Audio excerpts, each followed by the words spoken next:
Heb je nou wel eens een nummer gemaakt of geproduceerd voor een artiest dat je denkt van achteraf had dat mijn nummer moeten zijn? Ja, dat kun je zo niet zeggen. Natuurlijk. Kijk, ik had natuurlijk ook de Viva Hollandia wel zelf willen zingen. Maar zo ben je er niet mee bezig. Als ik een plaat maak voor een artiest, dan denk ik op dat moment 100% in die artiest. En dan probeer ik daar de mooiste liedjes voor die artiest uit te zoeken. En ik ben natuurlijk ook super trots als die artiest zo'n plaat naar grote hoogte tilt. Dus het maakt mij eigenlijk niet zoveel uit. Als we dan kijken naar je eigen plaat die eraan komt, schrijf je alles zelf of zijn er ook nog mensen die voor jou schrijven? Ik heb wel wat mensen gevraagd die ook wat willen schrijven voor mij, want ik vind dat ik niet alles zelf moet doen. En dat vind ik ook leuk. Bijvoorbeeld Jan Dulles van de 3J's, die heb ik gevraagd en die is bezig met iets. En ik zie wel zo wat er op mijn pad komt. Het kan maar zo wezen dat er 1 of 2 covers op komen te staan van liedjes die ik zelf te gek vind om te doen.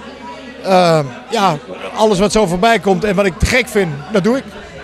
Wat is nou het mooiste wat je van een ander hebt gezien wat misschien op jouw album komt? Nou, ik heb voor Jeroen van der Boom een liedje geschreven, ooit in de tijd. En dat heette Veel te Veel. En dat vond ik eigenlijk wel een te gek nummer om zelf te doen. Dus misschien dat ik die zelf ook nog wel op mijn album zet. Waar ben je verder mee bezig qua andere artiesten? Ik ben op dit moment bezig een plaat te maken met Bonnie Sinclair. Die gaat weer op de 65e nog weer een plaat maken. Thomas Bergen maken we een album voor, daar zijn we heel druk mee bezig. Wordt heel, heel mooi. Wolter Kroes zijn we weer mee aan de gang. Tim en Monique zijn we mee aan de gang. Dus ja, we hebben Dean Sanders zijn we mee bezig. Ancora.